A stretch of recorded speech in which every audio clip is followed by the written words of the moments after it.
Thank you. Please be seated. So, prefect joke of the day is a couple walked into a restaurant and they asked the server, why is there only a table here? And the server shrugged and said, you only ordered one table.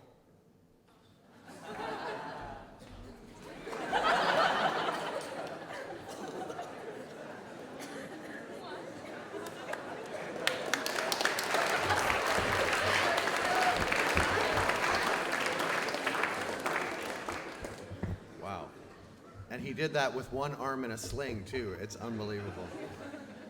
Very nice, thank you. We're going to begin with Morning Has Broken, hymn number 27. Please stand.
Thank you all. Please be seated.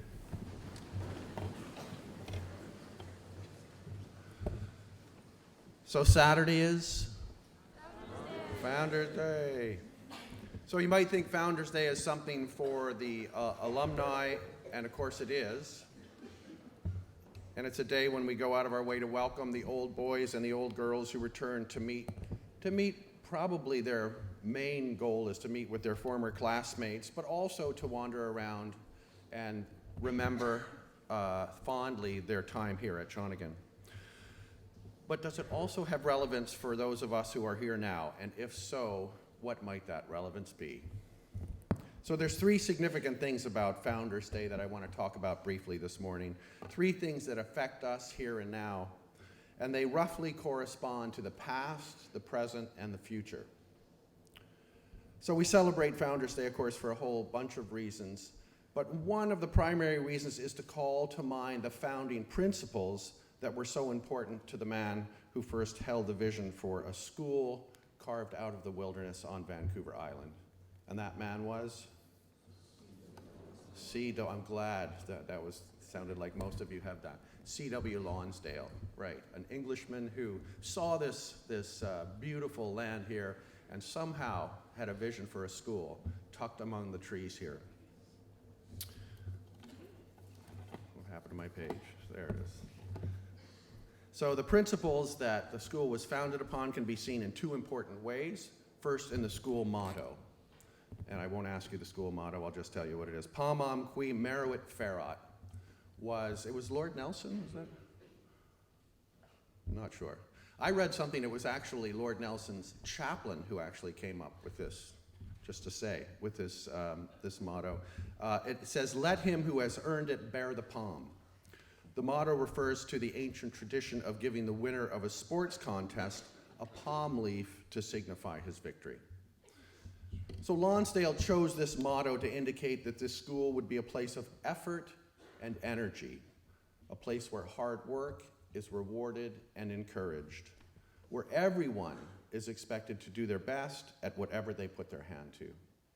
Does this sound familiar? Of course it does, because Lonsdale's vision is one which we still adhere to. It's a thread that has been woven through the last more than 100 years of Shawnigan's life. The founder's prayer, which is on the first page of your hymnal, or maybe the third page, or the fourth page maybe, and will be recited by Michaela tomorrow, or on Saturday rather. It's in the same vein, affirming that no task is complete until it is completed thoroughly and with excellence. So I'll just read it to you. O Lord God, when thou givest to thy servant to endeavor in any great matter, grant us to know that it is not only the beginning, but the continuing of the same until it be thoroughly finished, which yieldeth the true glory. And you see this prayer in the foyer in calligraphy every time you walk into chapel. So both the motto and the prayer state explicitly that the rewards of life are not facile, or that is to say, they're not easily attained. Or to put it another way, what is easily attained is not worth all that much.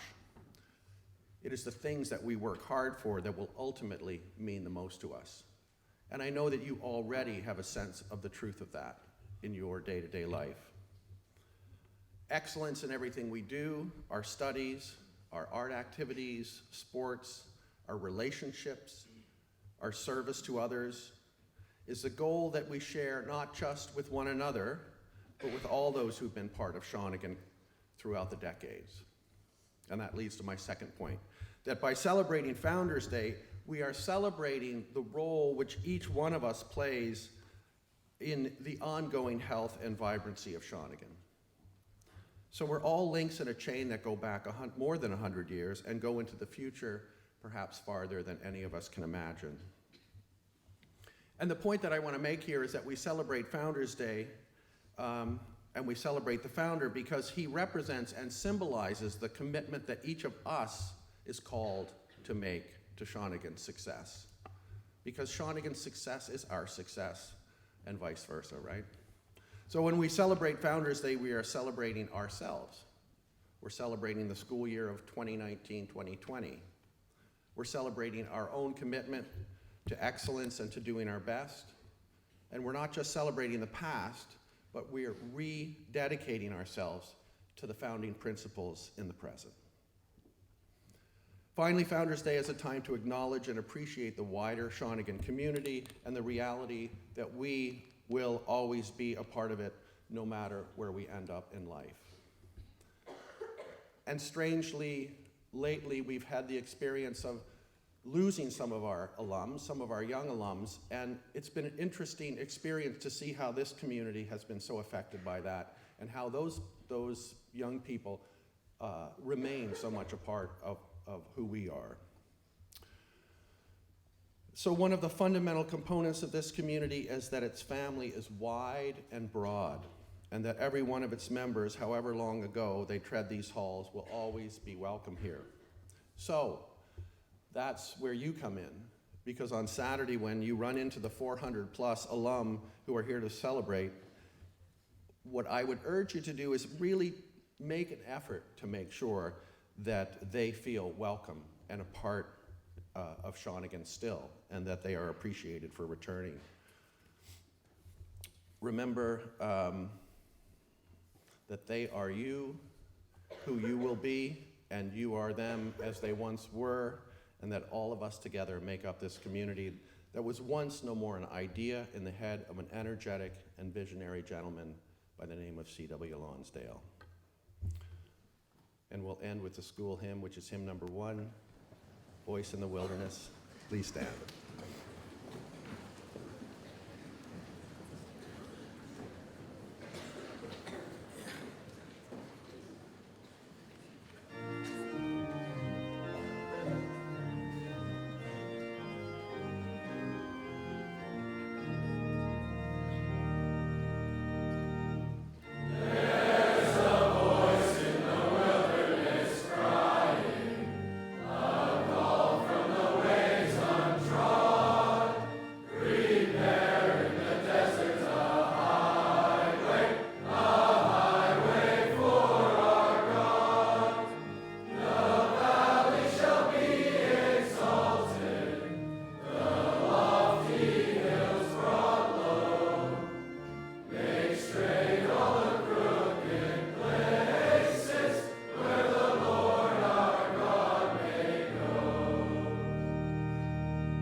thank you all. It's so nice to hear you singing this morning. Have a wonderful day.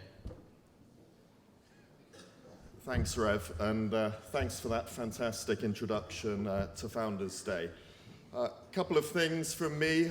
Great to see that this box is being used. The Rev and I were here a couple of days ago and found a message had been put in there, and I think the Rev has passed that on to the person it was intended for.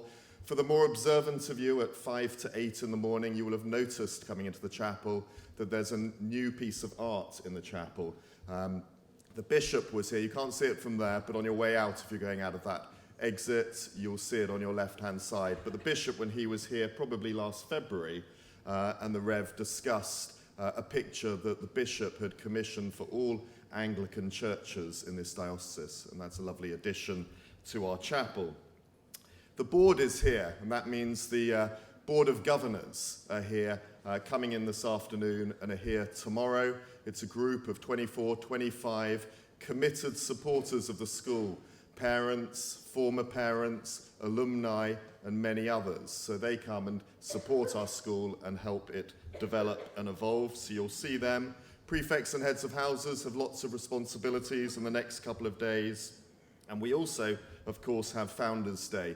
The Rev alluded to it, but we have a record Founders Day. We have 470 alumni coming back, and there are lots of logistics attached to that. Please remember, you are fine ambassadors of our school in how you dress, how you speak.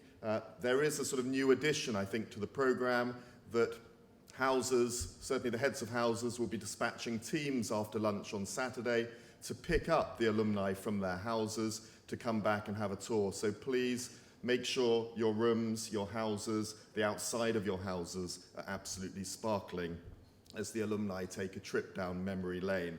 But most importantly, they'll enjoy engaging with you as individuals in their walkabouts.